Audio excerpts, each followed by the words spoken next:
여러분 안녕하십니까? 뉴스가 있는 저녁을 시작합니다. 연일 터져나오는 사건들로 대선 전국이 들썩이고 있습니다. 민주당의 이재명 후보는 변호사비 대납 의혹을 주장했던 당사자가 숨졌고, 국민의힘 윤석열 후보는 부인 김건희 씨의 7시간에 이르는 통화 내용이 방송에 곧 공개될 예정입니다. 뉴스가 있는 저녁, 오늘 준비한 주요 내용을 먼저 윤보리 앵커가 소개합니다. 전해주시죠. 네, 오늘의 주요 뉴스 전해드리겠습니다. 광주에서 신축 중인 아파트 외벽이 무너져 추가 붕괴 우려 속에 실종된 6명에 대한 수색과 구조는 여전히 어려움을 보고 있습니다. 7개월 만에 또 광주에서 참사를 낸 현대산업개발은 공사 중지 명령을 받았습니다. 더불어민주당 이재명 대선 후보는 10대 그룹 최고 경영자들을 만나 규제 완화를 약속하고 청년 채용 확대를 강조했습니다.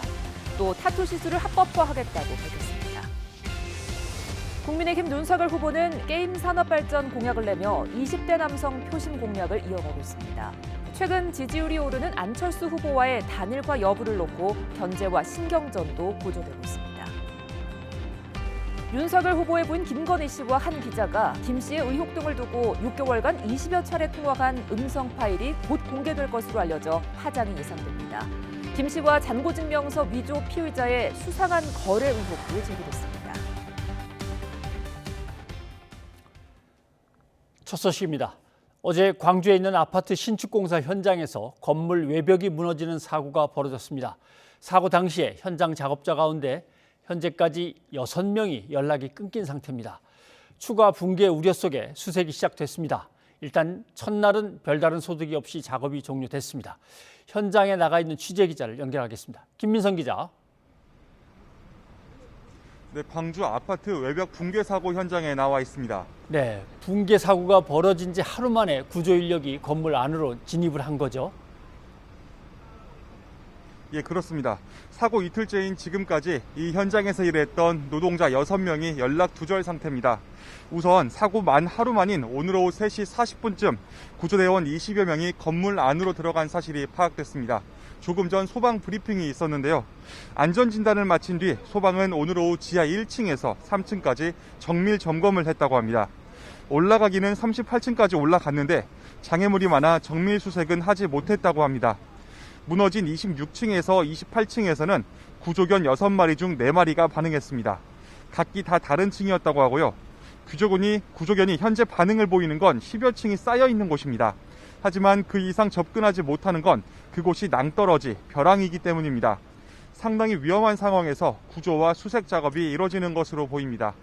오늘 수색은 일단 이것으로 마무리됐고요. 소방은 내일 날이 밝은 뒤 1층에서 지하 4층까지 재수색할 계획이라고 밝혔습니다. 예, 구조 작업과 함께 조사도 진행이 되겠습니다만 사고 원인을 추정하는 분석들은 어떤 게 나오고 있습니까? 네, 공사 기간을 단축하기 위해서 무리한 공사를 한 게 아니냐, 이런 추측이 나오고 있습니다. 추운 날에는 콘크리트 작업을 할 때 콘크리트를 일정 온도 이상 유지해야 하는데 콘크리트를 굳히는 양생 기간도 그만큼 또 길어지게 됩니다. 그런데 일각에서는 이런 과정이 지켜지지 않아 콘크리트 양생이 제대로 되지 않았을 거로 추정하고 있습니다. 또 공기가 지연돼 서둘러 공사한 게 아니냐, 이런 지적도 나오는데요. 이에 대해 HDC 현대산업개발은 공사가 빠르게 진행되고 있었기에 무리하게 공기를 단축할 필요가 없었다고 반박했습니다. 또 충분한 양생을 거치지 않았다는 주장에 대해서도 사고 발생일 기준 최소 12일에서 18일까지 충분한 양생 기간을 뒀다고 했습니다. 하지만 정작 건물이 왜 무너졌는지에 대해서는 명확한 설명을 내놓지 못하고 있습니다. 이와 관련해 수사기관도 붕괴 원인을 찾기 위한 수사에 곧바로 착수했습니다. 광주경찰청은 경무관인 수사부장을 본부장으로 하는 수사본부를 꾸렸습니다. 경찰은 붕괴 원인과 함께 공사 현장 안전관리 전반을 수사할 거로 보이는데요. 우선 현장 소장 49살 A씨가 업무상 과실치상 혐의로 입건됐습니다. 지금까지 광주 아파트 붕괴 사고 현장에서 YTN 김민성입니다.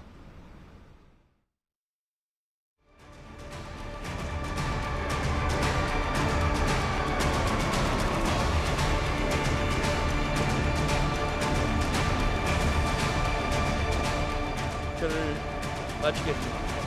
건축법 일부 개정 법률안은 국토교통위원회에 수정한 대로 가결되었음을 선포합니다.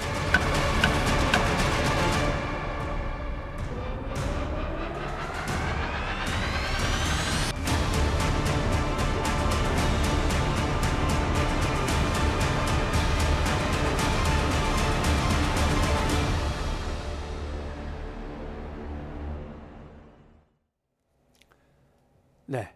광주 신축 아파트 붕괴 사고 역시 예견된 참사라는 지적이 나오고 있습니다. 네, 공사 현장 주변 주민들이 공사 초기부터 여러 문제로 민원을 제기했지만 주민 의견은 무시됐고 결국 사고로 이어졌습니다. 오태인 기자입니다. 건물 외벽이 무너져 내린 광주 신축 아파트 단지와 길 하나를 두고 마주보는 상가 지역. 모텔 주차장 입구가 푹 꺼졌습니다. 안쪽도 한쪽이 눈으로 보기에도 내려앉았습니다. 옆에 있는 다른 건물도 피해를 입었습니다. 건물이 기울어지면서 어른손이 들어올 만큼 균열이 생겼습니다. 주민들은 아파트 공사가 시작된 이후 균열과 피해가 이어졌다고 주장합니다. 지금 건물 자체가 누수 현상도 많이 돼 있고 1층 같은 경우는 아예 두도망이 나서 단 차이가 나고 현재도 치마가 진행형이고 그리고 콘크리트도 다 깨지고 있고 현장에서 공사 자재가 떨어지면서 주민들을 위협하기도 여러 차례. 여기에다 비가 오는 날은 물론 추운 날씨에도 콘크리트를 들이부었다고 주장했습니다. 콘크리트가 굳는 시간을 따지지도 않고 속도전을 벌이면서 무리하게 작업했다는 겁니다. 동절기 그다음에 비 오거나 이럴 때는 중지를 했어야 되는데 그런 부분에 대해서도 전혀 중지가 없었습니다. 비가 와도 레미콘은 쳤었으니까요. 기온이 영하로 떨어지면 콘크리트 속에 물이 얼어붙어 제대로 굳지 않을 수 있는데 중요한 사고 원인 중 하나로 추정되는 부분입니다. 이 콘크리트 자체가 현재 한파 속에서는 얼어버리거든요, 물리. 붕괴됐던 층들을 보게 되면 작년 11월 달, 12월 달 이때 아마 이제 공사를 하고 올해 1월 달에 공사를 하면서 콘크리트가 굳는 게 아니고 얼었다는 거예요. 문제가 반복되자 주민들은 감독기관인 광주 서구청에 민원을 수차례 넣고 구청장까지 만났습니다. 하지만 작업 시간 미준수와 소음 등 20여 건 정도의 행정처분과 과태료만 내렸습니다. 아파트를 짓는 현대산업개발과 주민들의 민원을 미온적으로 대처한 서구청이 사고를 키웠다는 지적을 피하기는 어려워 보입니다. YTN 오태인입니다. 이번 붕괴 사고 건물의 시공사는 지난해 사상자 17명이 발생한 광주 학동 건물 붕괴 사고와 같은 현대산업개발입니다. 광주시는 광주 일대에서 진행되는 모든 현대산업개발 현장에 공사 중지 명령을 내렸습니다. 현대산업개발은 7개월 만에 또 한 번 광주 시민 앞에서 고개를 숙였습니다. 조태현 기자입니다. 공사 중이던 아파트 외벽 일부가 무너져 내린 사고. 대형 사고에 광주광역시가 칼을 빼들었습니다. HDC 현대산업개발이 광주에서 진행하는 모든 공사에 중지 명령을 내린 겁니다. 화정동 사고 현장을 포함하여 현대산업개발이 광주에서 진행하고 있는 모든 건설 현장에 공사 중지 명령을 내리기로 했습니다. 대상 현장은 모두 5곳. 공사 재개 시점을 예상하기 어려운 만큼 아파트 입주가 지연될 수 있다는 전망도 나옵니다. 정부는 사고 원인 규명과 재발 방지를 위해 건설사고조사위원회를 운영하기로 했습니다. 현대산업개발 경영진은 다시 한번 카메라 앞에 섰습니다. 지난해 6월 광주 학동 철거 건물 붕괴 사고 이후 7개월 만입니다. 불행한 사고로 인하여 피해를 입으신 실종자분들과 가족분들, 광주 시민 여러분께 깊이 사죄를 드립니다.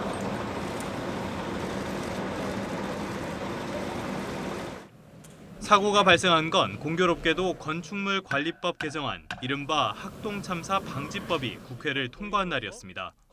학동참사 시민대책위는 이번 사고는 본질적으로 같은 사고가 되풀이된 것이라며 단죄받아야 할 범죄자인 현대산업개발은 광주에서 떠나라고 목소리를 높였습니다. YTN 조태현입니다. 다음 소식입니다.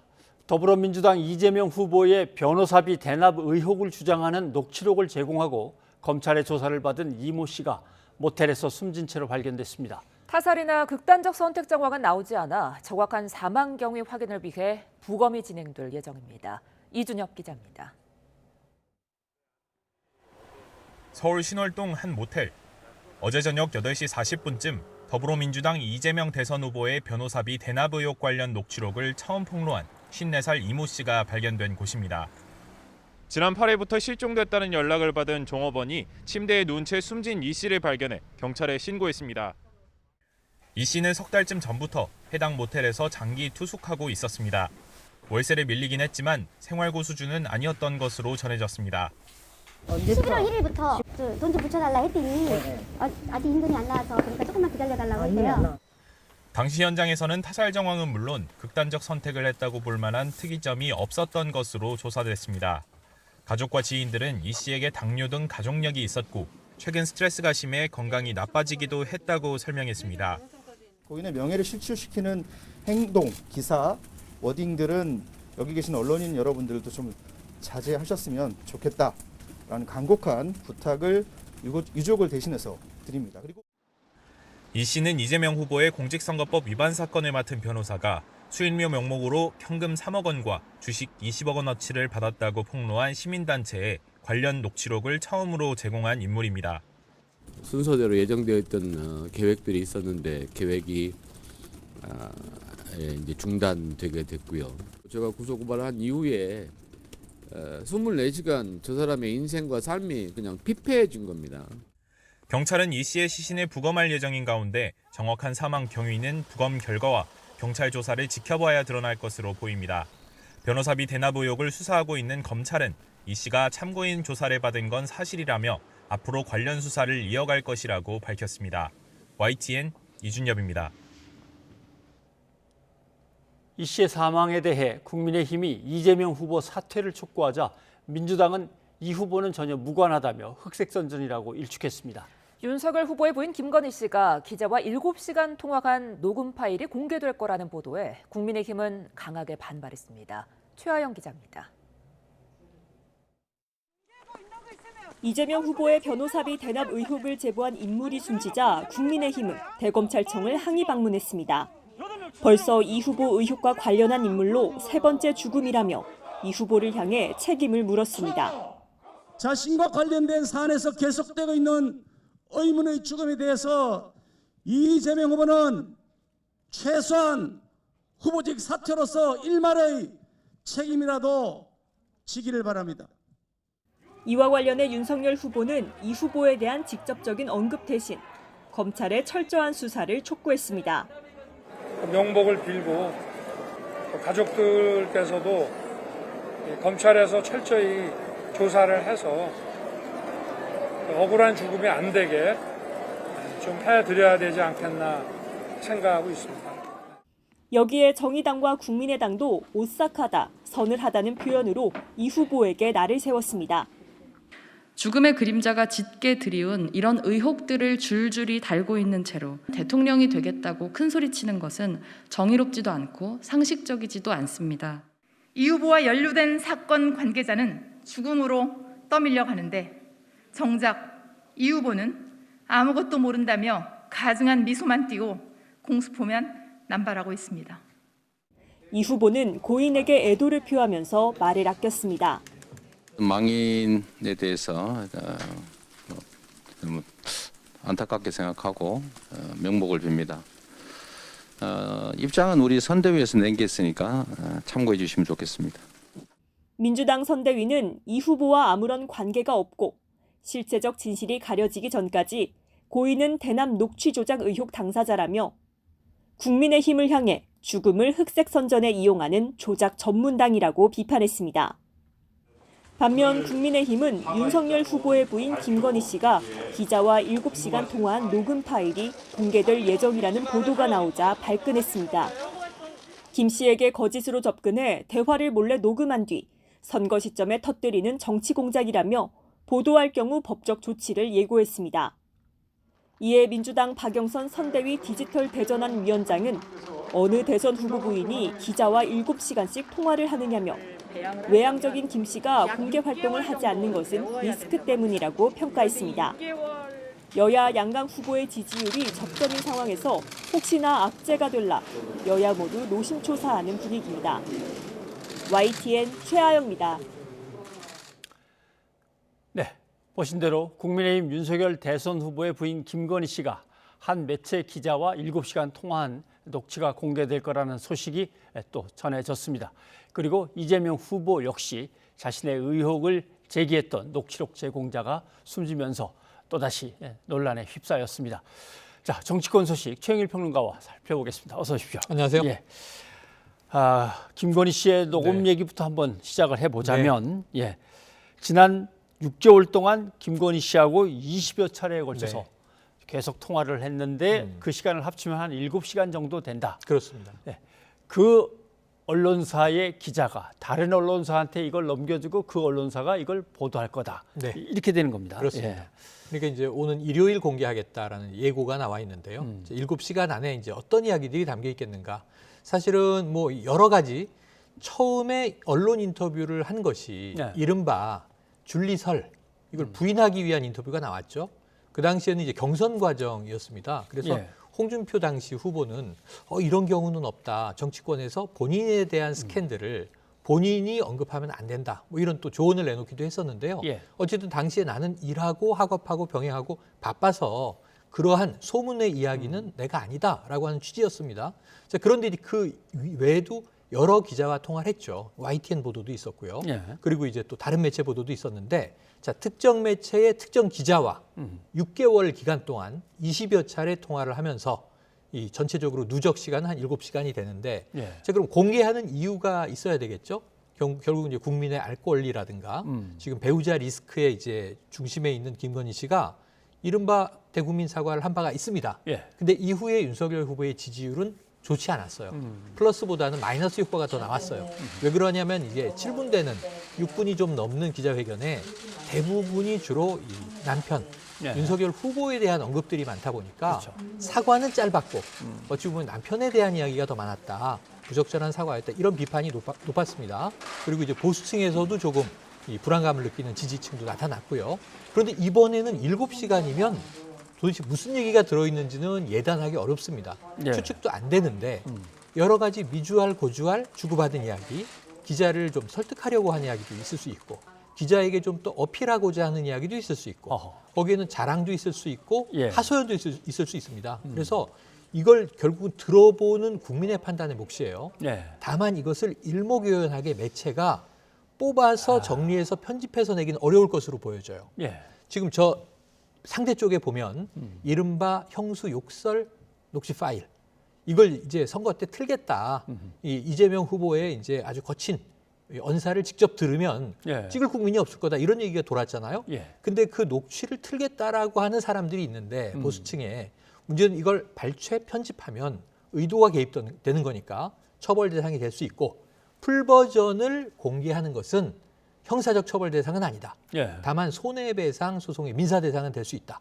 그럼 이번도 지금 케이스는 똑같아요. 비슷하군요. 그러면 이제 풀 버전을 공개하고 국민들이 듣고 판단하십시오. 이렇게 될 가능성이 높아 보입니다. 아무튼 전해진 걸로는 문재인 정권에 대한 평가, 그다음에 조국 전 장관 사태에 대한 자기의 어떤 의견이나 뭐 이런 정치적으로 민감한 것들 또는 프라이버시도 물론 민감한 것들까지 포함해서 이것저것 많이 들어있다. 이렇게 해서 긴장이 됩니다. 맞습니다. 사실 SNS에는 며칠 전부터 주말에 뭔가 터진다 이렇게 얘기가 나왔기 때문에 국민의힘은 미리 그걸 수소문해서 아마 체크를 하고 여기에 대해서 대책을 세워둔 것 같습니다. 그래서 고발장도 바로 들어갔습니다. 본인의 동의 없이 어떻게 그런 목소리가 긴 이야기들이 그대로 다 나갈 수 있느냐 이 문제인데, 자, 파장이 얼마나 될까요? 이 공개가 되면 이 내용의 수위에 따라서 파장은 달라지겠죠. 그러니까 일단은 이 도대체 무슨 내용이 들어 있으며 이 국민들 유권자가 들었을 때 어떤 문제가 대선과 연관이 있는 것인지, 저는 여기서 우려되는 사안이 뭐냐면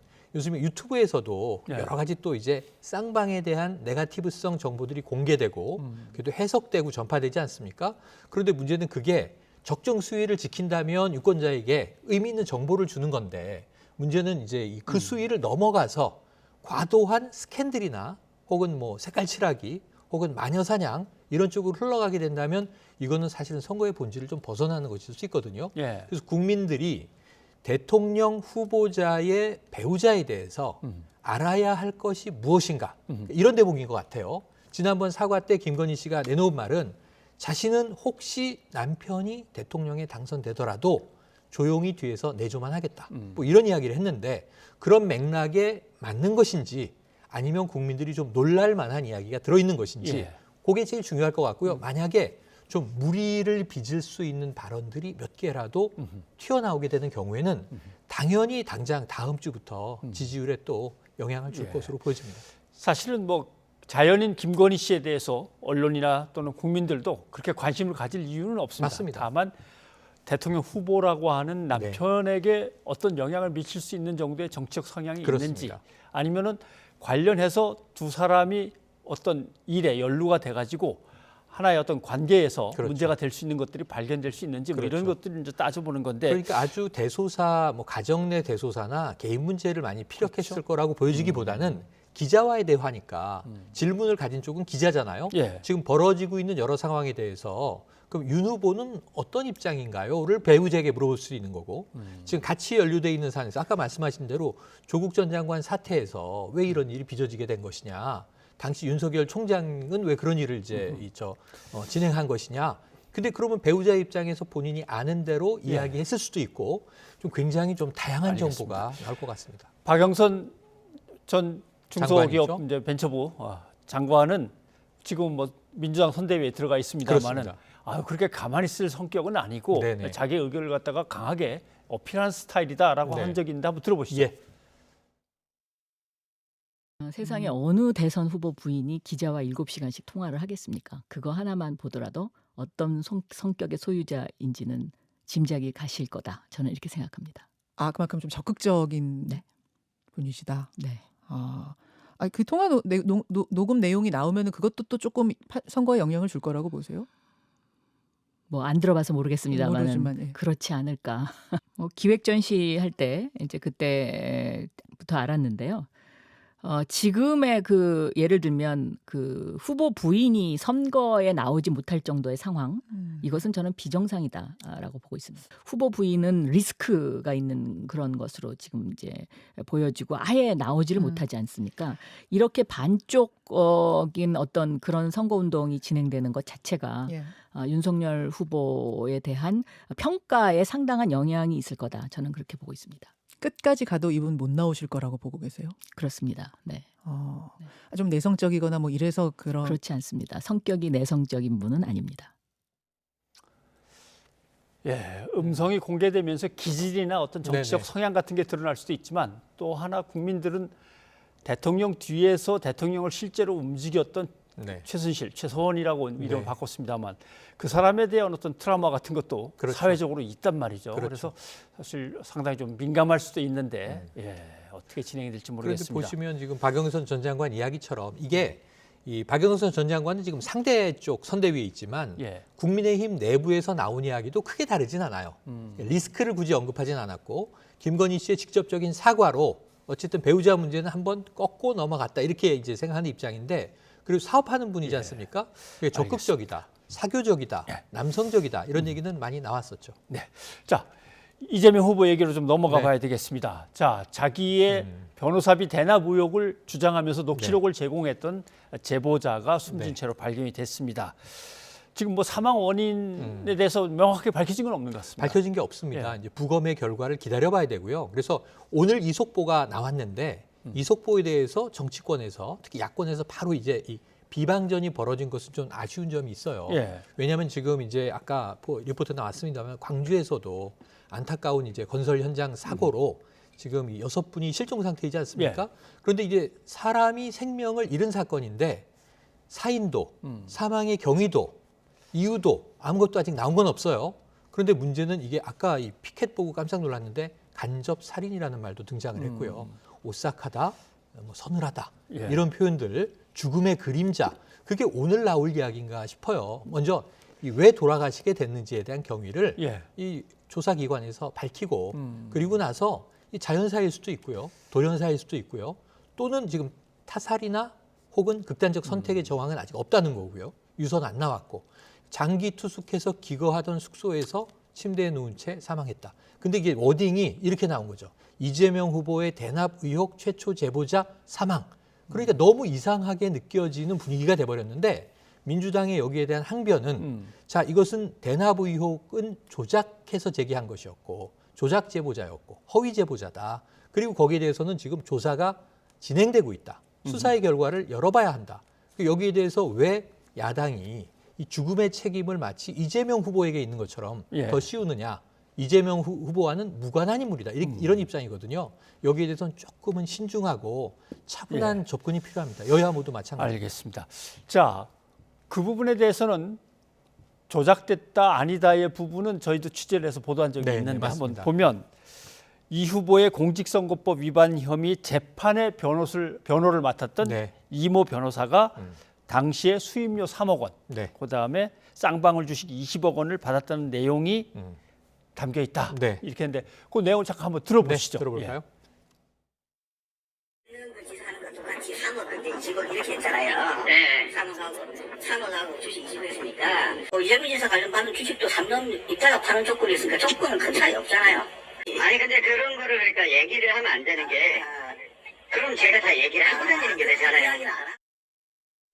이 녹취가 조작된 거다라고 이제 이 후보 측은 계속 주장을 했던 것이고 이거에 대한 근거로 고인과 공모를 했던 사람의 진술서를 공개한 게 있어요. 네, 맞습니다. 그러니까 이제 의도를 가지고 이것은 이제 만들어진 녹취다라고 하는 진술서가 확보돼 있다는 거죠. 그래서 이것은 이제 조작의 증거 아니냐 하는 대목이고 어쨌든 지금 고인이 된 분은 이재명 지사하고는 대척점에 있는 거는 맞아요. 그런데 이제 개인적인 관계는 이제 뭐 없는 그런 인물로 이제 알려지는데 문제는 여기서 등장한 지금 업체명도 있고 당시에 굉장히 좀 문제가 돼서 업체 쪽에서도 강력하게 그렇지 않다라고 하는 부정의 입장문을 내고 그랬었거든요. 그런데 여기서 이제 특정 기업의 주식 20억, 과연 이게 이제 그 변호사 수임의 대가로 3억 원에 추가해서 오간 것이냐 이런 논란은 지금 이게 쌍방고소가 돼 있습니다. 그러니까 양쪽 다 고발인이자 피고발인 상태거든요. 그래서 결국은 검찰 수사인데 지금 여기서도 지금 고인도 검찰 수사에 직면해서 여러 가지 또 고민이 있었다는 정황도 나오고 있고 그래서 과연 이 죽음의 책임이 이유가 무엇인지 확인되지 않은 상황에서 지금 일단 막 좀 던지고 보는 문제들은 정말 자제돼야 한다. 이건 아까 고인의 유족 대리인이요. 고인의 명예를 훼손할 수 있는 이야기는 확인되지 않은 사실을 언론조차 좀 자제해 주십시오. 이걸 들어야 될 것 같습니다. 대리인이 간곡하게 부탁드리는데 좀 그래 주십시오라고 합니다. 자, 어떤 유서 같은 게 남아 있다면 뭐 그걸 근거로 뭔가 생각을 해볼 수 있는데 그런 것도 없고 이제 뭐 조사받을 수 있는 상황은 아니고 억울하면 억울하단지 아니면 뭐 내가 어떤 잘못된 제보를 해갖고 압박을 받았다든지 이런 게 전혀 없기 때문에 그냥 정치적 공방만 이렇게 계속되다가 그냥 끝나버릴 수도 있겠네요. 그럴 수 있는데 실체는 확인되지 않고 혹은 또 이제 별 의미 없이 흐지부지 될 수도 있겠고요. 사실이 아닌 것으로 나올 수도 있겠고요. 만약 일부 사실이라면 이재명 후보에게는 큰 악재가 되는데 문제는 이 실체는 선거 전까지 나오지 않을 것 같습니다. 문제는 뭐냐 하면 지금 이게 이제 정치에 이용되고 있다는 거죠. 네거티브의 도구로. 왜냐하면 지금 3명이나 죽었습니다. 이런 표현을 하게 되면 굉장히 큰일로 다가올 수밖에 없거든요. 그럼 저는 이 사실의 실체 또 사건의 이제 구체적인 핵심 내막 이런 것보다는 국민들에게는 매우 좀 어두운 이미지를 이재명 후보에게 더 씌울 수 있는 네거티브의 좀 정말 좋지 않은 소재가 될 수 있는 악재가 터진 것은 맞다. 그래서 지금 좀 민주당은 오늘 좀 상당히 소극적으로 대응을 했어요. 전 이런 문제에 대해서는 이 사건의 실체를 포함해서 그러니까 대납 의혹에 대한 대응을 포함해서 보다 좀 적극적인 팩트 중심의 공방을 여야가 주고받고 빨리 매듭지어야 되지 않겠는가. 오늘 공교롭게도 김건희 씨 이제 녹취록 공개 파장 이건 아직 이제 공개 안 됐으니까 모르고 한쪽은 지금 뭐 이제 대척점에 있던 이 허위인지 아닌지 뭐 이제 가려져야 되겠습니다만 제보자로 주장한 인물의 사망 이런 문제가 전 두 후보의 토론 실무 협의가 내일 있게 되는데 토론에 또 어두운 그림자를 드리는 거 아닌가 걱정이 됩니다. 대선 분위기가 상당히 좀 어둡고 무거워지는 그런 상황입니다. 오늘 여기까지 듣겠습니다. 고맙습니다. 고맙습니다.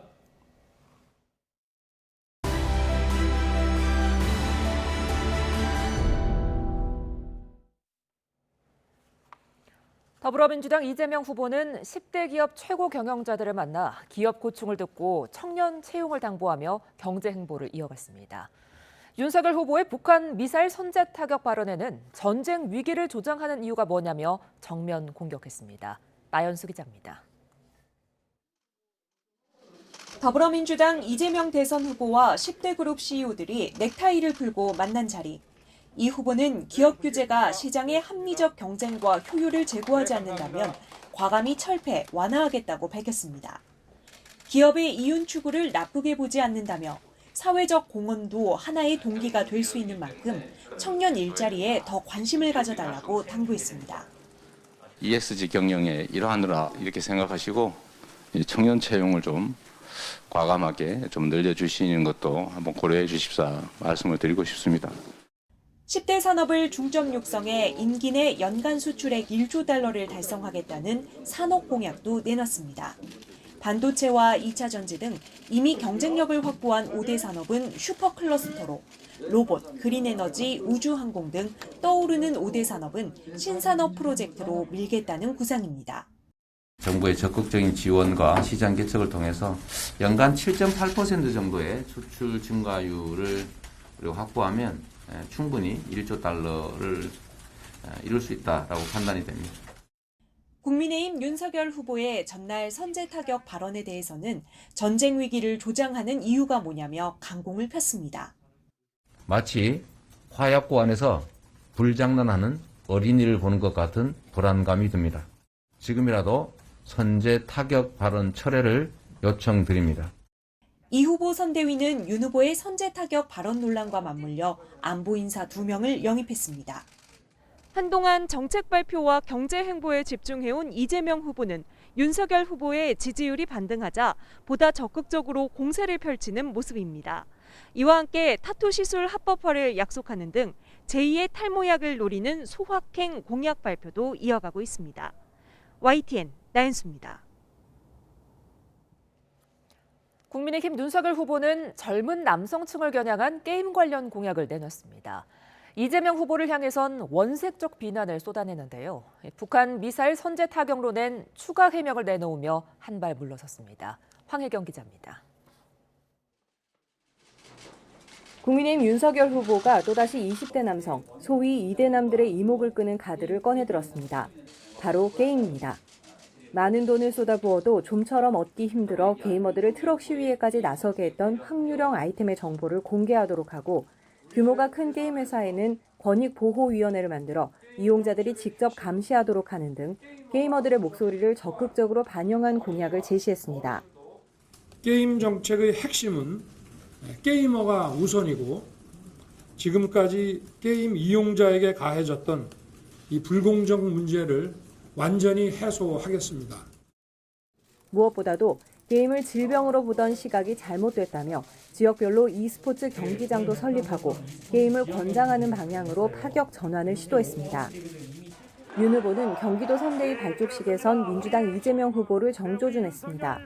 이 후보로 인해 경기도가 비리와 부패의 투전판이 됐다면서 정권 교체를 통해 부정부패의 실체를 반드시 파헤쳐야 한다고 목소리를 높였습니다. 불의를 보고도 이를 막지 못한다면 그 대가는 혹독한 것입니다.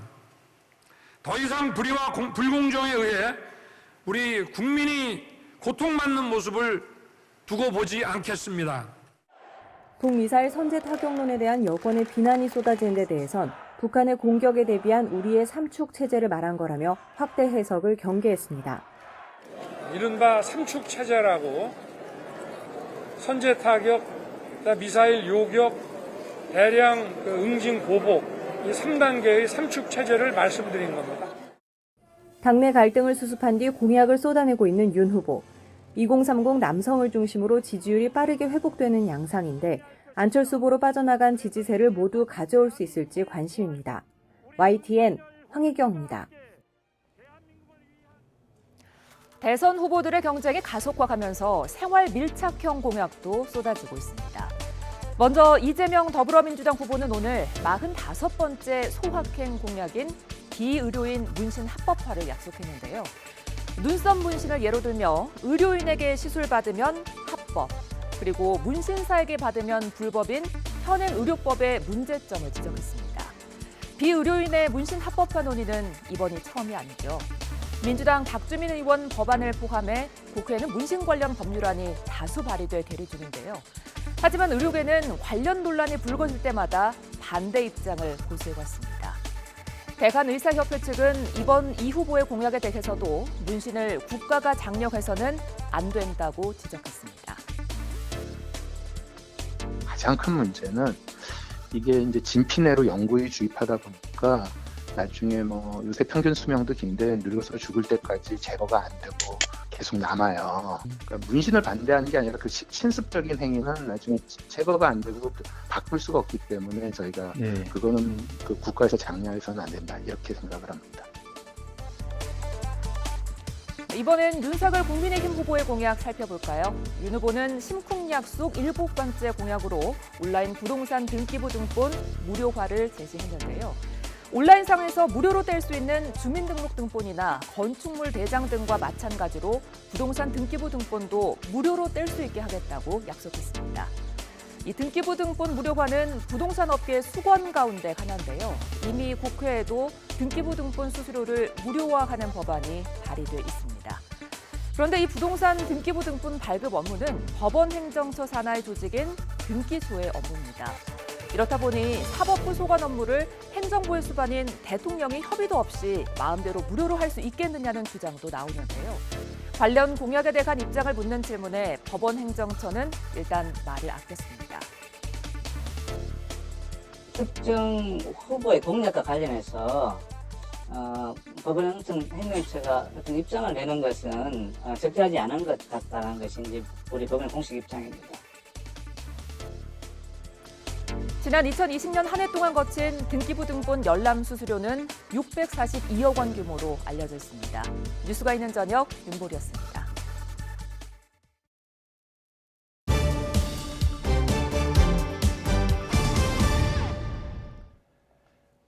경찰이 2,200억 원대 회사 돈을 빼돌린 오스템 임플란트 직원 이모 씨의 여동생 건물에서 남은 금괴 100kg을 확보해 횡령자금 추적을 사실상 마무리했습니다.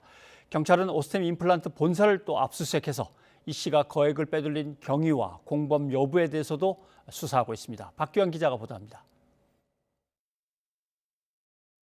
오스템 임플란트 직원 이모 씨가 사들인 금괴는 모두 855kg, 685억 원어치입니다.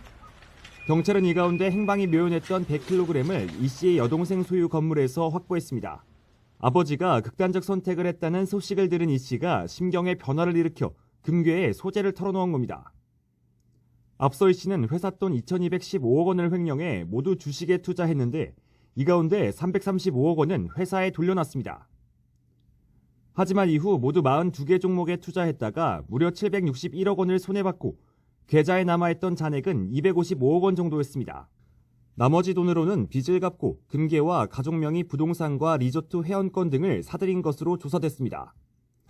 경찰은 이 씨의 주식은 물론 부동산 등에 대해서도 몰수 보전을 신청할 예정입니다. 이와 별도로 경찰은 이 씨가 근무했던 오스템 임플란트 본사도 압수수색했습니다. 어떤 자료 확보하신 건가요? 그 윗선 개입 의혹이나 공범 여부에 대해서 파악된 거 있으세요? 이 씨가 수천억 원을 횡령한 경위와 공범이 있을 가능성 등에 대해 본격적인 조사에 착수한 겁니다. 경찰은 앞서 이 씨 직무와 관련된 회사 관계자 5명도 불러 조사했습니다. 이들은 이 씨가 문서 편집 프로그램을 사용해 잔액을 바꾸는 방법으로 잔고증명서를 위조해 회사가 알 수 없었다고 진술한 것으로 알려졌습니다.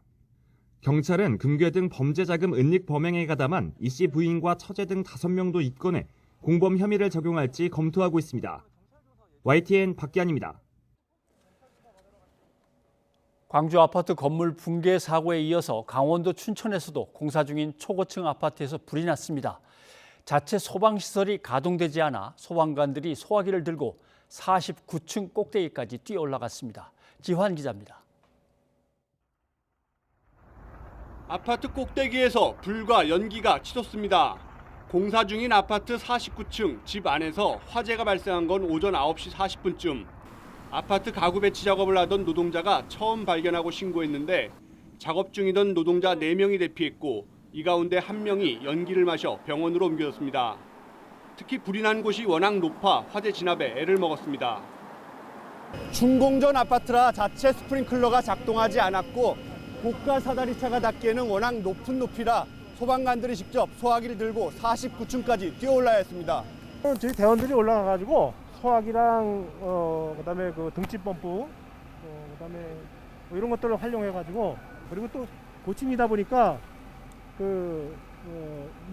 이 자체의 소방시설 자체가 아직은 정상적으로 작동되게 돼 있는 게 아니고 화재 진화와 확산을 막기 위해 헬기가 출동했지만 고층 빌딩 옆 아래로 내리치는 바람 방향에 접근이 어려웠습니다. 결국 소방차 여러 대 수압을 합쳐 끌어올려 물을 공급했고 불은 1시간 40분 만에 꺼졌습니다. 불이 난 아파트는 1,100여 세대 규모로 다음 달 사전 점검과 오는 3월 입주를 앞두고 있습니다. 지하 7층, 지상 49층인 강원 지역 최고층 주상복합 아파트로 내부 마무리 공사를 벌이던 것으로 알려졌습니다. 경찰과 소방당국은 화재 현장에 있었던 근로자와 공사 관계자를 상대로 화재 원인을 조사하고 있습니다. YTN 지환입니다. 네, 국민의힘 윤석열 후보의 부인 김건희 씨를 둘러싸고 또 다른 의혹이 제기됐습니다. 김 씨는 그동안 모친의 잔고증명서 위조와 관련해서 전혀 관여하지 않았다고 강조를 해왔는데, 그런데 잔고증명서를 위조해준 사업가에게 김 씨가 사실상 사업상 도움을 준 정황이 드러났다는 보도가 나왔습니다. 뉴스타파의 강현석 기자 나와 있습니다. 어서 오십시오. 네. 예. 안녕하세요. 자, 이야기가 좀 복잡합니다만은 법적으로 처벌을 받은 것은 잔고증명서를 위조했다는 것은 장모 최 씨도 다 인정을 한 사실이죠. 네, 뭐 아직 그 재판이 진행 중이긴 합니다만 예. 이제 1심 재판에서는 그 최은순 씨, 그 윤석열 후보의 장모죠. 예. 그 최은순 씨가 잔고증명서를 한 혐의가 인정이 돼서 예. 실형을 선고받았고요. 그렇죠. 자, 잔고증명서 위조를 도와준 사람, 해준 네. 사람이 그냥 김 씨라고 편히 부르면 네. 이 김 씨. 이 김 씨는 부인 김건희 씨하고는 서울대 경영전문대학원을 같이 다닌 사람입니까? 예, 그 서울대 경영전문대학원의 2기 동기 사이고요. 예. 그 김 씨라는 분은 이제 그 금융인, 그러니까 대형 이제 금융투자사 출신의 금융인인데 아하. 이제 이분은 그 평소 이제 김건희 씨랑 굉장히 대학원 때부터 뭐 가까운 사이였다고 예. 이렇게 뭐 알려진 인물이고요. 네. 자, 김건희 씨를 가운데 놓고 네. 지금 서울대 경영전문대학원에서 같이 만났던 김 씨, 친했던 김 씨가 자기 어머니의 이제 잔고증명 위조를 도와줬다. 여기까지는 이제 이야기가 이어지고, 네. 그다음에 김건희 씨가 늘 이제 투자를 하거나 하면서 문제가 됐던 도이치모터스라고 하는 주가 조작 의혹이 이제 제기된 그 네네. 회사. 이 도이치모터스하고 김건희 씨는 뭐 오랫동안 거래를 했던 거는 다 아는 건데, 예. 도이치모터스와 김 씨는 어떤 관계입니까? 예, 제가 그 좀 설명을 좀 드리겠습니다. 예. 그러니까 일단 이 좀 보도가 시작이 되게 된 게요. 그 저기 지금 자료화면에 나옵니다만 그 잔고 증명서를 이제 위조한 사업가 이제 김 씨라는 사람이 있습니다. 예. 이 사람이 그 잔고 증명서를 이제 위조한 혐의로 검찰 수사를 받게 되는데요. 예. 검찰 수사를 이제 받으면서 장모 이제 최 씨의 부탁으로 본인이 잔고 증명서를 위조했다고 이렇게 사실을 인정합니다. 그렇죠. 그런데 그러면은 당연히 최 씨와 김 씨가 잔고 증명서를 같이 위조했을 때는 뭔가 이제 뭐 거래가 있었던 거 아니야? 예. 그러니까 이제 최 씨 잔고증명서 위조는 최 씨 사업을 도와주려고 잔고증명서를 위조하게 된 거거든요. 그렇죠. 그래서 잔고증명서를 위조해서 최 씨는 분명한 이득을 얻었습니다. 네. 근데 김 씨 같은 경우에는 아무런 이득이 없었던 거예요. 그래서 이제 그 부분이 이상했던지 당시 이제 검사가 계속 물어봅니다. 예. 혹시 잔고증명서를 위조해서 뭔가 당신이 얻은 이득이 있느냐? 예. 근데 김 씨는 전혀 없다고 없다. 주장을 계속 하는 겁니다. 그래서 거기서 이제 사건이 시작돼서 아니 근데 이게 아까 말씀드렸다시피 김 씨는 금융인 출신인데 예. 이 잔고증명서 위조라는 게 이게 범죄라는 거를 큰 범죄인데. 예, 이거를 모르고 그럴 일을 할 리는 없잖아요. 그래서 혹시 김 씨가 뭔가 받은 것은 아닐까 이제 이런 의혹을 갖고 취재를 하던 중에 공교롭게도 잔고증명서를 위조하던 시점에 예. 만들어진 회사가 있었던 겁니다. 그 회사가 이제 렌터카 업체인데 렌터카 업체. 예, 그 렌터카 업체를 만드는데 아까 말씀드린 잔고증명서를 위조한 이제 김 씨가 관여했다는 게 저희가 이제 확인이 된 거죠. 예. 근데 이 렌터카 업체가 사업을 하기 위해서는 뭐가 필요하냐면은 당연히 차가 있어야 되고요. 그리고 또 돈이 있어야 되지 않습니까? 근데 이 차를 제공한 곳이 아까 이제 앵커께서 말씀하신 도이치모터스가 처음에 렌터카 사업을 시작해야 되는데 도이치모터스가 차를 이제 제공을 하게 된 거예요. 예. 근데 이 차를 제공하게 된 그러니까 표면적으로 차를 누구 때문에 제공하게 됐냐라고 했는데 여기서도 또 잔고증명서를 위조한 또 김 씨가 또 나오는 겁니다. 예. 그래서 이 김 씨가 관여된 회사에 도이치모터스가 차량을 제공하는데 이 김 씨와 도이치모터스는 아무런 접점이 없어요. 예. 김 씨가 도이치모터스를 직접적으로 알지도 못하고 이제 이런 상황인데 김 씨와 아까 말씀드린 그 김건희 씨는 같이 대학원을 다니면서 굉장히 가까운 사이라고 말씀을 그렇죠. 드렸고 예. 또 이 김 씨에게 아까 말씀드린 그 장모 최은순 씨와 이 잔고증명서를 위조한 김 씨가 같이 잔고증명서를 위조했다고 말씀을 드리지 않았습니까? 근데 실은 이 최 씨를 잔고증명서를 위조한 김 씨에게 소개해 준 것이 바로 김건희 씨. 딸인 김건희 씨일 것이다. 것이다가 아니라 이거는 이제 사실로 확인이 된 거고요. 그래서 이 김건희 씨가 결국에는 도이치모터스랑은 오랜 기간 관계가 있었고 도이치모터스랑 주식도 계속 거래를 하면서 또 공교롭게도 이 렌터카 업체가 설립되던 시기에 도이치모터스로부터 뭐 주식을 또 헐값에 인수하는 이제 그런 거래도 있었거든요.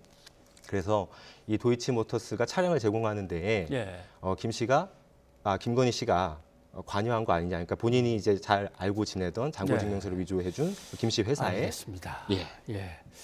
아무튼 렌터카 업체를 차리려면 차량이 있어야 되고 그 차량을 담보로 은행에 돈을 또 빌려야 되고 뭐 이런 것들이 있는데 차량을 일단 빌리는 데서는 도이치모터스와 가까웠던 김건희 씨의 도움을 받았을 것이다. 받았을 것이다라는 이제 의혹을 갖고 취재를 했고 또 이제 저희가 그 제보받은 이제 내용이 있는데 이제 그 제보에 이제 김건희 씨의 연결을 통해서 진행된 걸로 이제 알고 있다. 이제 이런 이제 어떤 구체적인 내용의 제보도 저희가 입수를 해서 그 부분에 대해서는 이제 저희가 어떤 의혹을 제기하고 있는 상황입니다. 그러면서 그 렌터카 업체에 돈을 빌려준 확실하게 빌려준 곳이 어딘가 봤더니 신한저축은행입니다. 뭐 이름이 지금은 바뀌었습니다만 옛날 이름으로 신한저축은행. 이 신한저축은행에게 장모 최 씨가 어떤 관련이 있는가를 이제 또 살펴봤더니 장모 최 씨가 이 허위 잔고증명서를 만든 김 씨하고 신한저축은행으로부터 도움을 받은 게 있다. 그 얘기는 녹음이 있는 것 같아요. 한번 들어보시죠. 그 땅을 이제 우리가 샀잖아. 어차 계약만 했잖아. 계약을 했는데 잔금을 못 치렀잖아. 못 치르니까 신한저축에서 그 돈을 빌려가지고 분할하고 사업계획하고 이렇게 해서 이제 감정가를 높였어. 감정가를 높여가지고 하라고 대출을 받아. 장모 최 씨가 돈을 빌려서 땅들을 빨리빨리 사고 해야 되는데 그 과정에서 신한저축은행이 대출을 갖다 팍팍 밀어줬다라고 하는데 거기에도 김 씨가 또 나오고 계속 나오는군요. 그 김 씨라는 분은 이제 신한저축은행의 그 대출 중개 업무를 사실 담당하기도 했었던 사람입니다. 그래서 이제 신한저축은행이랑은 굉장한 이제 특수관계였던 사람인데요. 지금 또 이제 자료 화면에 나가고 있습니다만 그 잔고증명서를 위조한 이제 김 씨랑 돈을 빌려준 신한저축은행, 이제 신한그룹이라고 하는데요. 이제 그 신한그룹 이제 대표인 이제 박아무개 씨, 이분과 또 김건희 씨가 서울대 경영전문대학원 동기동창이네요. 사행으로 저희가 확인이 됐습니다. 그런데 김건희 씨와 이제 김 씨는 이제 계속 말씀을 누차 드리지만 굉장히 이제 가까웠던 사이, 온누 이상의 관계라는 이제 뭐 공통된 증언들이 있는 거고요. 이제 저런 이제 관계 속에서 김건희 씨가 하는 전시라든지 혹은 이제 김 씨가 했던 렌터카 사업 관련된 부분도 있고 또 김건희 씨의 어머니인 이제 최은순 씨가 하던 뭐 부동산 투자라든지 시행 사업이라든지 파주 요양병원이라고 또 요양병원 사업이라든지 이런 사업마다 신한저축은행이 계속 돈을 빌려주게 됩니다. 그러네요. 그래서 그 신한저축은행이 보면 자꾸 기록에 나오는 게 장모 최 씨가 성남 도촌동 땅 살 때도 돈을 대출해주고 거기에서 자기 동업자가 부실채권이 발생했을 때도 또 돈을 빌려서 그 부실채권도 또 장모 최 씨가 또 인수하고 계속 신한저축은행을 중심으로 돈이 돌아갑니다. 어느 정도 밀접한 관계인 거예요?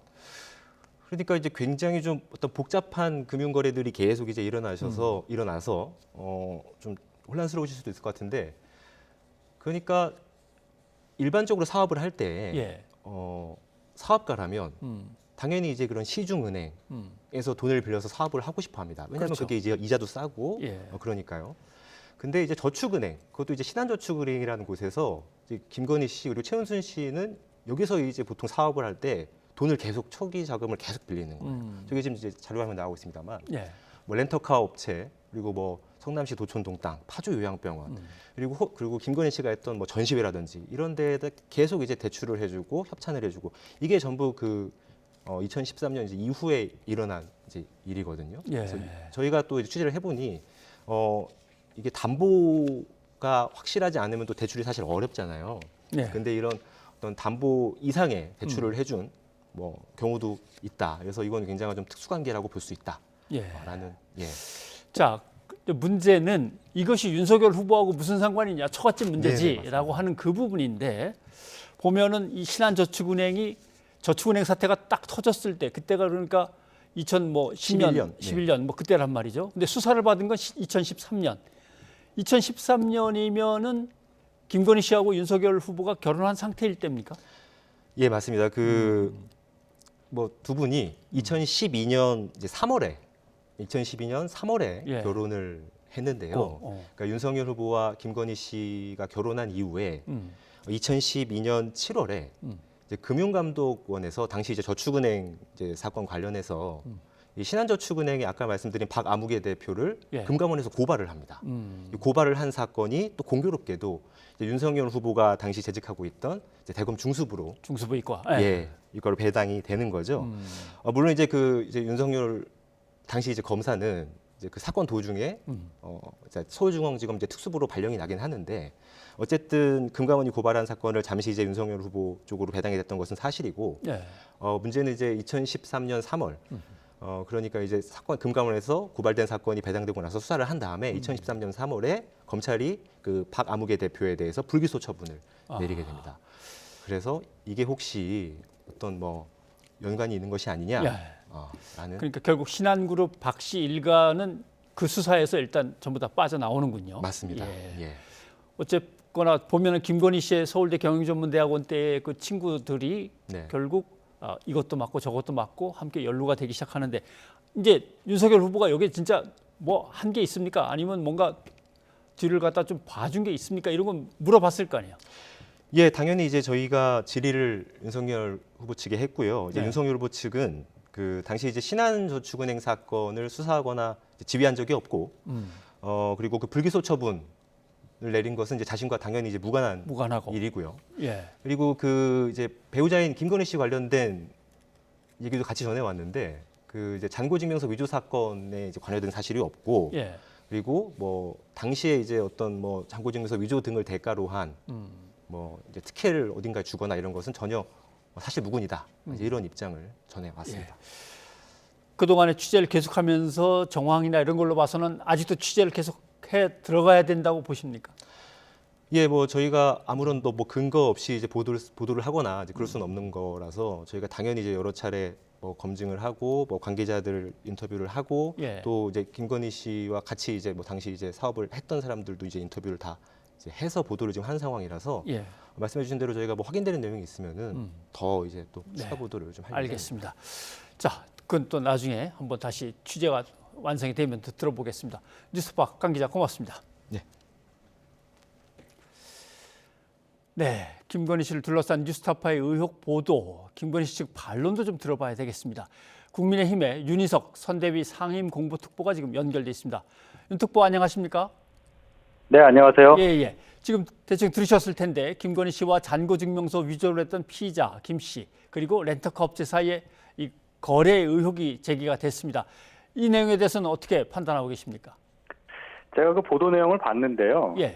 그 굉장히 길더라고요. 근데 그 적어도 그 보도 내용 중에서 김건희 대표가 그 렌터카 업체 그리고 도이치모터스와의 관계에 직접적으로 연결이 돼 있다.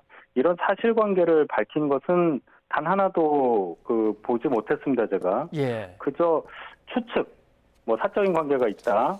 이런 거에 따른 억측이라고 저는 봐요. 그래서 다시 한번 저희가 강조하지만 김건희 대표는 그 이 렌터카 업체하고는 아무런 관련이 없다. 그러니까 삼각거래라고 지금 말씀하셨는데 그런 거래 자체가 성립하지 않는다. 이렇게 저희는 말씀을 드리겠습니다. 네, 이 부분은 어떻습니까? 도이치모터스의 주가 조작 인물들과 관련해서 김건희 씨는 특수관계다. 그냥 투자 자금을 갖다가 빌려준 게 아니고 뭔가 공모한 정황이 있다고 자꾸 의혹을 제기하는데 이건 어떻게 보십니까?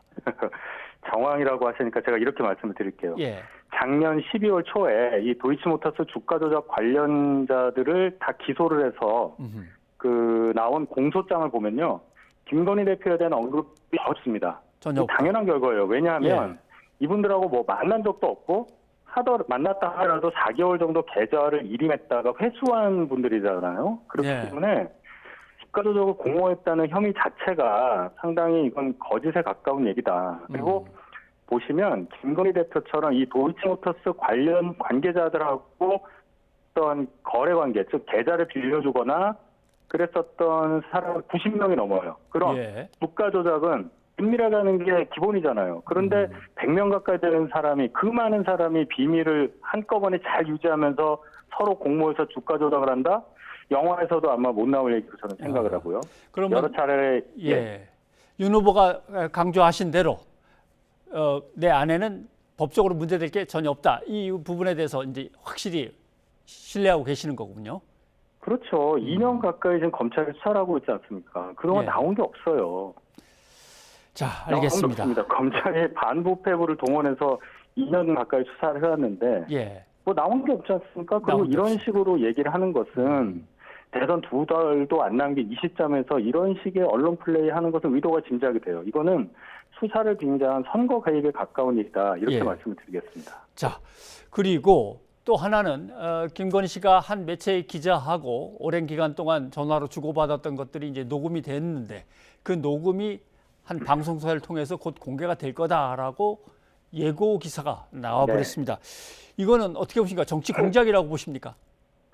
우선 이게 언론 매체와의 정식 인터뷰가 아니고 사적인 대화를 몰래 녹음을 한 것이다. 이걸 먼저 밝힙니다. 당사자인, 대당사자인 김건희 대표의 동의 없이 공개를 하겠다는 거 아니겠습니까? 그러면 대선을 앞둔 이 시점에서 정치적 목적이 아니라 무슨 목적으로 이거 하겠느냐 이런 의문이 들고요. 모 유튜브 채널 촬영 담당자가 김건희 대표한테 작년 7월에 악의적으로 의혹 제기하는 사람에 대한 대응을 도와주겠다는 식으로 접근을 해요. 그래서 10번에서 15번 정도 된 통화를 몰래 녹음을 해서 이거를 이제 제보 형식으로 방송사 기자한테 녹음 파일 옮겼다. 이게 이제 저희가 아는 사실인데 악마의 편집이라고 하지 않습니까? 의도적인 훔침될 가능성 대단히 높아 보이고 의도를 가지고 접근해서 사실을 몰래 녹음한 다음에 제보를 했다. 이거는 정상적 모드 영역으로 보기 어렵습니다. 취재 윤리의 정면으로 위배되는 것이고 헌법상 보장되는 음성권 그리고 사생활 자유를 침해한 불법 행위이기 때문에 녹음 파일을 만약 파악할 경우에 저희는 강력하게 법적 조치를 할 것입니다. 법적 조치하신다. 그런데 아예 그 방송사에다가 방송중지 가처분 신청을 갖다 제기하거나 그러진 않으셨습니까? 그것도 검토 중입니다. 어떤 식으로든 이런 식으로 대선에 근거 없는 의혹을 가지고 대선 결과를 좌지우지하겠다는 망상을 없애야 한다는 그런 입장이에요. 네, 알겠습니다. 김건희 씨의 음성이 방송으로 나가는 거에 대해서 이거는 문제가 있다고 이제 판단을 하셨는데 혹시 그 음성 테이프를 다른 신문사들이 이제 구해 가지고 얻어 가지고 기사화하는 거는 어떻습니까? 그것도 뭐 비슷한 얘기예요. 기본적으로는 뭐 언론이 어떤 소스를 가지고 보도하는 것까지야 막을 수는 없겠지만 지금 이 자체에서 방송사에서 이 녹음 파일을 가지고 예를 들어서 아까 말씀드렸죠. 편집을 나갈 수도 있고 당사자의 동의 없이 대화가 무단으로 나가는 부분에 대해서 책임을 물을 여지가 있다고 생각합니다. 혹시 내용에 대해서 파악을 좀 해보셨는지 모르겠습니다만 정치적으로 상당히 민감한 것도 들어 있습니까? 저희는 내용에 대해서까지 파악할 이유도 없고 그것이 그렇게 크게 영향이 있을 수 없다고 생각합니다. 우리 국민의 의식 수준이라는 게 있지 않습니까? 이런 식으로 뒤에서 몰래 숨어서 선의를 빌미로 함정에 빠뜨리는 수법을 국민 여러분들이 모를 리가 없어요. 이거라고 언론의 자유를 보장한 것도 아니고 아무리 대선 결과가 중요하다고 해도 이런 저급한 폭로로 선거 결과를 바꿀 수 있다는 생각을 없애야 한다. 국민들께서 현명하고 합리적인 판단을 내리시리라고 믿습니다. 자, 이제 논란이 계속되고 있어서 김건희 씨는 이렇게 되면은 언제쯤이면 공개적으로 국민들 앞에 나서서 후보 부인으로서의 활동을 시작할 수 있을까요? 글쎄요, 그거는 이제 저희도 뭐 예측을 한다거나 어떤 예정이 있다거나 이런 말씀을 드릴 수 없는 게 지난번에 12월 26일에 사과를 하시면서 뭔가 충실하겠다 이런 말씀을 하셨습니다. 그래서 후보 배우자로서의 역할이 그리고 대선 과정에서는 중요하기 때문에 적절한 시점이 되면 또 적정한 어떤 형식으로 국민 여러분들께 어떤 행보를 공개할 수 있는 그런 기회가 있을 것이다. 이 정도로만 말씀드릴 수 있겠습니다. 알겠습니다. 자, 윤희석 특보 오늘 여기까지 듣겠습니다. 고맙습니다. 네, 감사합니다.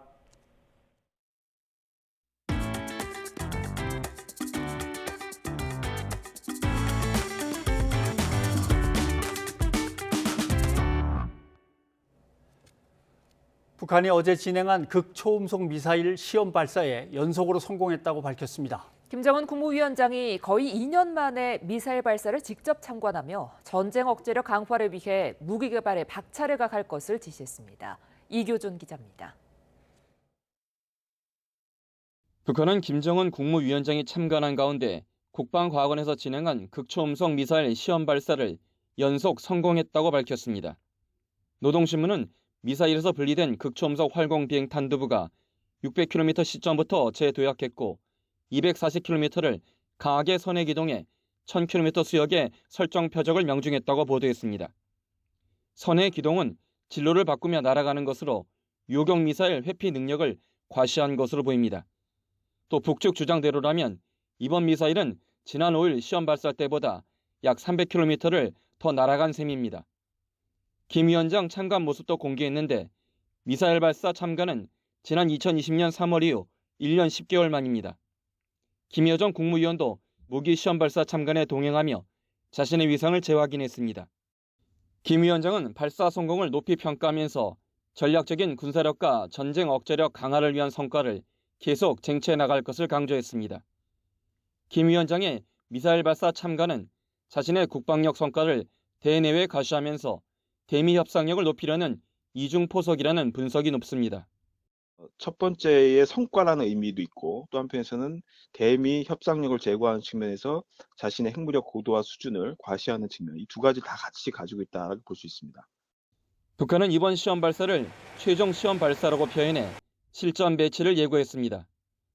북한은 앞으로도 국방력 발전 5개년 계획에서 핵심 과업으로 천명한 군 정찰 위성이나 잠수함 발사 탄도미사일 SLBM 등 전략무기 시험 발사를 이어갈 것으로 우려됩니다. YTN 이교준입니다. 북한이 개발에 성공했다고 주장한 극초음속 미사일에 대한 정확한 평가는 쉽지 않을 것으로 보입니다. 북한이 비행 궤적을 공개하면서 과장됐다는 우리 군의 판단을 반박한 데 이어 앞으로 더 이상 시험 발사는 하지 않겠다고 밝힘에 따라 정밀 분석도 제한될 것으로 관측됩니다. 김문경 기자입니다. 북한이 지난 5일 발사한 미사일과 어제 발사한 미사일입니다. 외형상으로는 같은 미사일이지만 북한은 지난번에는 700km를, 이번에는 1000km를 비행했다고 밝혔습니다. 우리 군이 파악한 비행 최대 속도도 마하 6에서 마하 10으로 2배 가까이 빨라졌습니다. 군 당국은 지난 5일 발사 때와 마찬가지로 극초음속 미사일이 아닌 일반 탄도미사일이라는 입장입니다. 비행거리는 북한의 주장과 달리 700km 이상이라고 두루뭉술하게 밝혔는데 일각에선 낙하 지점이나 적어도 선의 기동을 정확하게 포착하지 못한 게 아니냐는 지적이 나옵니다. 반면 북한은 지난번과는 달리 비행 궤적을 모두 공개하며 자신감을 드러냈습니다. 극초음속 미사일이 과장됐다는 우리 군의 판단을 반박하며 기술력을 과시한 것으로 보입니다. 일본 반성과 북한이 공개한 사격 궤적을 보면 700km 지점에서 적어도 비행을 한 것으로 볼 수 있는데요. 극초음 미사일의 특징인 레이더 탐지고도 이하 적어도 비행으로 탐지가 제한된 것으로 보입니다. 군은 여전히 정밀 분석 중이라고 밝혔지만 더 이상 시험 발사 장면을 볼 수 없게 됐습니다. 북한이 최종 시험 발사라고 명확히 한 겁니다. 이에 따라 극초음속 미사일 개발의 성공 여부는 미궁에 빠질 가능성이 높지만 북한의 주장대로 개발이 완료됐다면 심각한 안보 위협이 될 수 있습니다. 요격을 피할 수 있는 선의 기동을 240km 정도 한다면 현재의 미사일 방어망이 무력화될 수 있기 때문입니다. 군 당국은 탐지와 요격 능력을 보유하고 있다고 자신하고 있지만 극초음속 미사일 개발의 성공 여부에 따라 달라질 것으로 보입니다. YTN 김문경입니다. 네, 서울대 아시아연구소가 한국인이 좋아하는 나라, 싫어하는 나라를 조사를 했습니다. 당연히 미국을 가장 뜨겁게, 가깝게 여기고 있고 중국, 일본 엄청 싫어하는 걸로 나왔습니다. 이런 궁금증이 떠올랐습니다. 미국인은 그럼 한국을 어떻게 생각할까? 그래서 통계를 찾아보다가 이번엔 아예 영화를 찾아봤습니다. 헐리우드 최고 인기 배우 클로이 모레츠가 주연한 마더 안드로이드, 요새 인기죠. 한번 보실까요? 예. 어떤 내용이냐 하면은 인공지능 기계들이 반란을 일으켜서 지구촌이 쑥대밭이 돼버렸습니다. 그래서 젊은 주인공 부부는 갓난아기를 안고 가장 안전한 나라를 찾아서 떠납니다. 어디로 갈 건데 물으니까 아시아에 있는 한국으로 가려고요. 이런 말 합니다. 한국이 가장 안전한 나라라고 얘기를 하죠. 그래서 아기를 한국행 배에 태우기 위해서 드디어 이제 한국에 도착하는데 여기서 좀 찜찜한 부분이 등장합니다. 미국이 한국을 어느 정도 좋아하긴 하는 것 같은데 아직도 남북한 문화의 차이라든가 이걸 잘 몰라서 꼭 복장이 북한 군인 복장으로 나옵니다마는 분명히 한국어로 된 대한민국 입양 동의서에 아이를 보내기 위해서 사인을 하는 게 마지막 장면입니다. 자, 그 다음 영화도 하나 준비했습니다. 레오나르도 디카프리오, 제니퍼 로렌스 출연진이 아주 쟁쟁합니다. 요즘 가장 인기 있는 영화죠. 우주의 혜성이 지구로 돌진해 오는데 그래서 지구가 조각날 위기에 놓입니다. 그런데 주인공들이 사람들을 설득하면서 이렇게 얘기합니다. 한국도 관심을 보이고 있습니다. 그러니까 이래도 못 믿으시겠습니까? 이런 뜻입니다. 이제 영화가 이제 이런 식으로 흘러가는 거죠. 자, 미국은 한국을 이제 이런 식으로 생각을 합니다. 또 하나, 이제 영화는 영화일 뿐이고요. 실제적인 얘기를 좀 해보겠습니다. 독일 잡지입니다. 프리2라고 하는 독일 잡지의 에디션 파트에서 2021년을 빛내고 승리로 이끈 승자들을 소개하는데 독일 총리도 있고요. 그 다음에 아바도 있고 유명한 가수 아바 그룹도 있고 있는데 나라 중에서는 딱 하나 대한민국이 여기에 들어갔습니다. 2021년의 위너 승자들 특집 기사입니다. 국가로는 우리 대한민국이 유일하게 승자로 꼽혔습니다. 자, 그 내용을 한번 읽어볼까요? 한국을 어떻게 설명하는가? 나오시죠? 아시아의 선도적인 문화국가 한국. 2021년을 K-팝 확 휩쓸었고 오징어 게임 이게 또 넷플릭스에서 신기록을 계속 달성해왔다. 더군다나 팬데믹 방역에서도 진정한 모범국 한국 이런 식으로 기사가 실렸습니다. 그러니까 무작정 우리나라를 두고 베네수엘라처럼 망한다고만 반복하지 마시고 지금 우리가 어디까지 와 있는지 대통령 선거를 앞두고 가능한 객관적으로 확인을 하고 그래야 우리가 어디로 가야 할지를 제대로 논의할 수 있을 거 아닙니까? 변상욱의 앵커 리포트였습니다. 해외에서 유입된 코로나19 신규 환자가 하루 만에 100명 가까이 늘어나면서 역대 최고치를 기록했습니다. 정부는 다음 달 3일 종료 예정인 입국자 10일 격리 조치를 추가 연장하는 방안을 검토하고 있습니다. 최명진 기자입니다. 코로나19 신규 환자는 휴일 영향이 사라지면서 엿새 만에 4,000명을 넘어섰습니다. 하지만 일주일 전과 비교하면 53명 줄었고 2주 전과 비교하면 1,000명 이상 줄면서 감소세를 이어갔습니다. 우려되는 부분은 해외 유입 환자 증가인데 전날 대비 97명 늘어난 381명으로 역대 최다를 기록했습니다. 새해 첫날 106명을 기록한 해외 유입 사례는 닷새 만에 2배로 늘어났고 지난 8일 이후엔 200명대를 기록하다 이제는 400명에 육박하고 있습니다. 이렇게 해외 유입 사례가 급증한 건 세계적인 유행을 주도하고 있는 오미크론 변이가 원인으로 꼽힙니다. 오미크론 해외 유입 검출률을 보면 12월 첫째 주 4.2%에서 12월 다섯째 주엔 69.5%, 그리고 지난주엔 88.1%를 기록했습니다. 이에 따라 방역당국은 오미크론 유입을 막기 위해 입국자 방역 조치를 한층 강화하기로 했습니다. 먼저 다음 달 3일 종료 예정인 입국자 10일 격리 조치를 다시 연장하는 방안을 검토 중입니다. 현재로서는 외국에서 들어오는 확진자들의 규모가 증가하는 점, 그리고 해외 오미크론 변이 유행이 안정화되지 않고 계속 확산 추이인 점 등을 고려할 때 연장의 가능성이 크다고 보고 있으며 또 입국자 PCR 음성 확인서 기준을 기존 8급일에서 검사일 기준 72시간으로 강화합니다. 더 나아가 1월 말부터는 아예 검사 48시간 이내에 발급받은 PCR 음성 확인서를 제출토록 하는 방안도 검토하고 있습니다.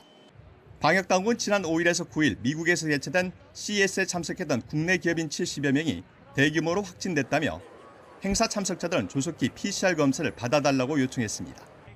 YTN 최명신입니다. 오미크론이 강타한 미국은 하루에 140만 명이 확진되는 초유의 기록을 세우고 있습니다. 급기야 마트에는 빵과 고기가 떨어져가고 있습니다. 호준석 기자가 보도합니다. 식료품으로 가득 찬 대형마트의 거대한 진열대는 미국의 풍요를 상징하는 장면이지만 요즘 사정은 이렇습니다. 해산물 코너도 텅텅 비었고 달걀 같은 신선식품도 자취를 감췄습니다. 세제 등 생활필수품도 사기가 어렵습니다. 물건이 없어 발길을 돌린 소비자들은 SNS에 잇따라 사진을 올립니다. 확진자와 격리 대상자가 폭증해 제품을 만들 사람도 실어 나를 사람도 없는 겁니다. And we heard reports from companies talking about they've had more positive tests in the past 2 weeks than they had in all of 2020. Those positive tests are taking people off the front lines.